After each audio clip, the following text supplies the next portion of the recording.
Police आयुक्त साहेब आणि सर्व आदरणीय मंडळी, पृथ्वीराज भाऊ, मिलिंदजी, आमचे अध्यक्ष विजयजी आणि सर्व ही मंडळी, आदरणीय मंडळी, मित्रांनो, बंधूंनो आणि भगिनी, आज आपण या कार्यक्रम म्हणजे 14 एप्रिलचं उद्घाटन केलेलं आहे आदरणीय मंडळीच्या हस्ते आणि डॉक्टर बाबासाहेब आंबेडकरांची आपण जयंती 3000 वर्षाची गुलामगिरी बाबासाहेबांनी 30 वर्षात संपवली बाबासाहेबांनी 30,000 वर्षाची गुलामगिरी बाबासाहेबांनी फक्त 30 वर्षात संपवली असा महान नेता आज आपल्याला मार्गदर्शन करतो आहे। त्यांचं आज 134वी जयंती आहे आणि त्यांना जाऊन जवळजवळ 60-65 वर्ष झाले आहेत। ते गेल्याच्या नंतर आणि या ठिकाणी या कार्यक्रमाला उपस्थित आपले देशाचे माजी अर्थमंत्री आदरणीय भागवतजी कराड साहेब, या शहराचे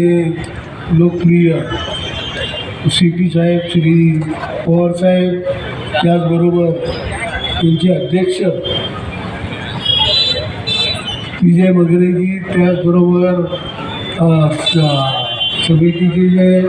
श्री कार्याध्यक्ष महेंद्रजी सोनवणे, त्याचबरोबर या ठिकाणी उपस्थित इक्बालसिंग गिल, गौतमजी खरात, गौतमजी लांडगे, त्याचबरोबर पृथ्वीराजजी पवार, राजूजी शिंदे आणि या ठिकाणी उपस्थित सर्व जमलेले माता बंधूंनी भगिनी, आज भारतरत्न डॉक्टर बाबासाहेब आंबेडकर यांची 134वी जयंती आपण या ठिकाणी साजरी करण्याच्या ऑफिसच्या कार्यक्रमाच्या ठिकाणी उपस्थित आहे। खरं पाहिलं तर बाबासाहेब आंबेडकरांचं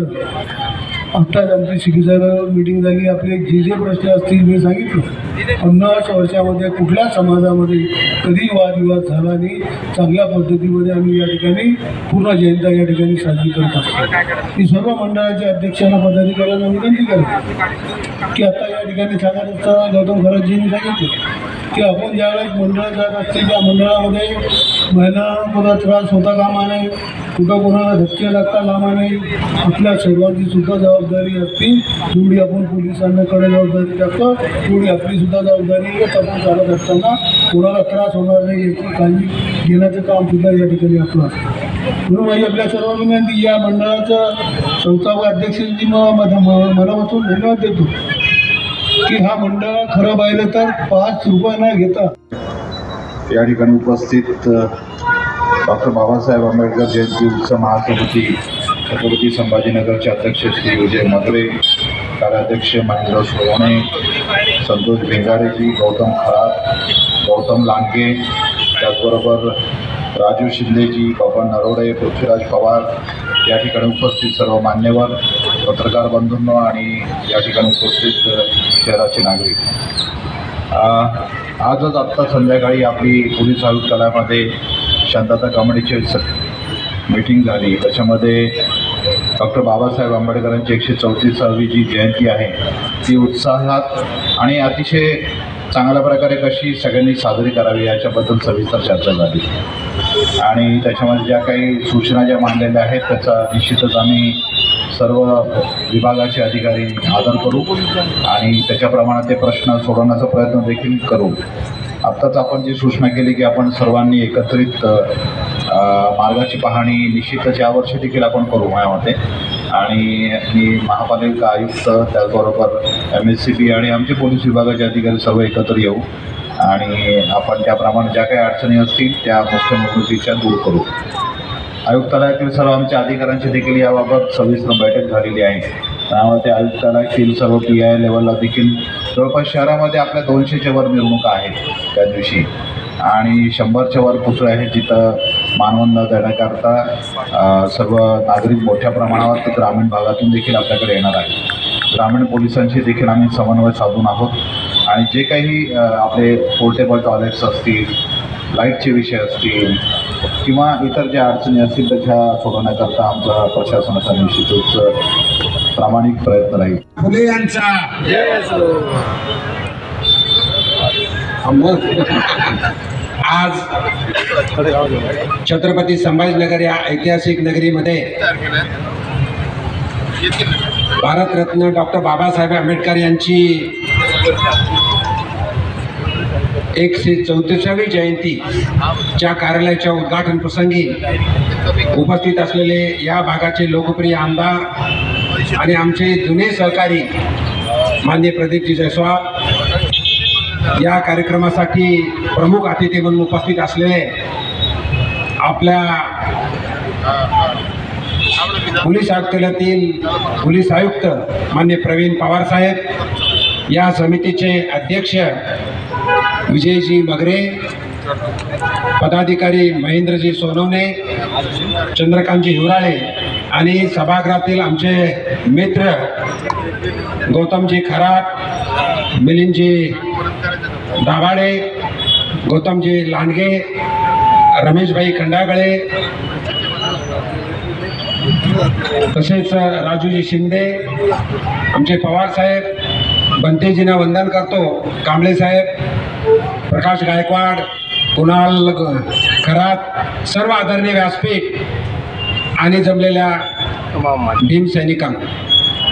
अत्यंत चांगला निर्णय या समितीतर्फे घेतलेला आहे मागच्या 4 वर्षापासून आणि खूप चांगला कार्यक्रम होत आहे, म्हणून सर्वप्रथम या सर्वांचं समितीचं मनापासून अभिनंदन करतो.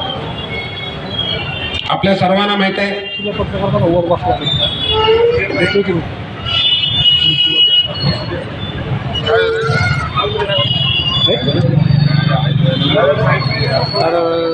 समितीच्या मध्यवर्ती कार्यालयाच्या आजच्या या उद्घाटन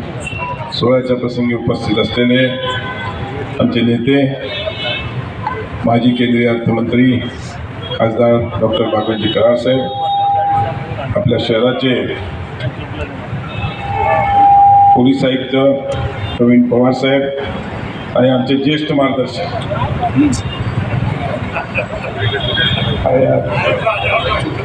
कसे साहेब, आमचा गणेश महासंघ 85 वर्ष जुना आहे आणि हे संस्थापक अध्यक्ष, त्यांचं वय ज्येष्ठ झाले 85. असे आमचे पृथ्वीराज भाऊ पवार, यावर्षीचे अध्यक्ष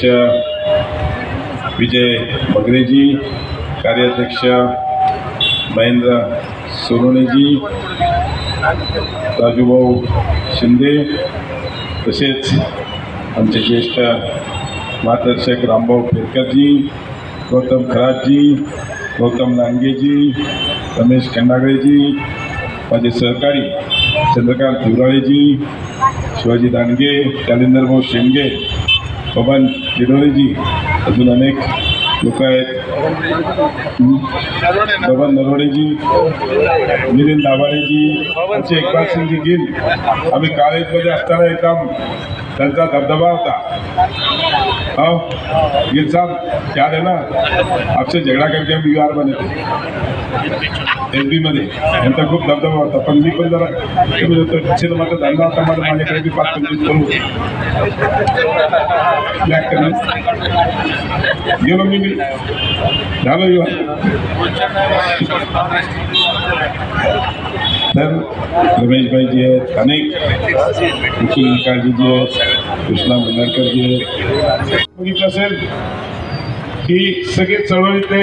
अनेक कार्यकर्ते, अनेक नेते हे आपल्या संभाजीनगरमधून आलेले आणि त्यांनी आज मिलिंद कॉलेज असेल, लॉ कॉलेज असेल, मिलिंद हायस्कूल असेल, या सगळ्या संस्था त्यावेळेस उभ्या केल्या ज्यावेळेस शिक्षणासाठी विद्यार्थ्यांना सोयी नव्हत्या आणि समाजातील विद्यार्थ्यांना चांगलं शिक्षण मिळावं, चांगलं हे करावं, त्यांनी तो हे केला. मला आठवते माननीय स्वर्गीय गोपीनाथजी मुंडे साहेब ज्यावेळेस होते त्यावेळेस त्यांनी त्या मिलिंद कॉलेजच्या प्रिमायसेसला सुशोभीकरण, तिकडे स्टेडियम बनावं, ते अजून चांगलं व्हावं, नंतर तिकडे इंजिनिअरिंग कॉलेज झालं, अशा अनेक त्याला त्यांनी त्या काळात मदत केली. त्याच्या मागचा उद्देशच एक होता की या आपल्या संभाजीनगर शहरामध्ये त्यांचं जे वास्तव्य राहिलं. आत्ताच डॉक्टर साहेबांनी उल्लेख केला की डॉक्टर बाबासाहेब आंबेडकर यांची लंडनला ज्या शिकायला होते गौतमजी त्यावेळेसचा तो बंगला होता, ज्या बंगल्यात ते राहायचे, तो विकायला काढला होता. मला आठवते 2015 मध्ये तत्कालीन शिक्षण मंत्री माननीय विनोदजी तावडे साहेबांना,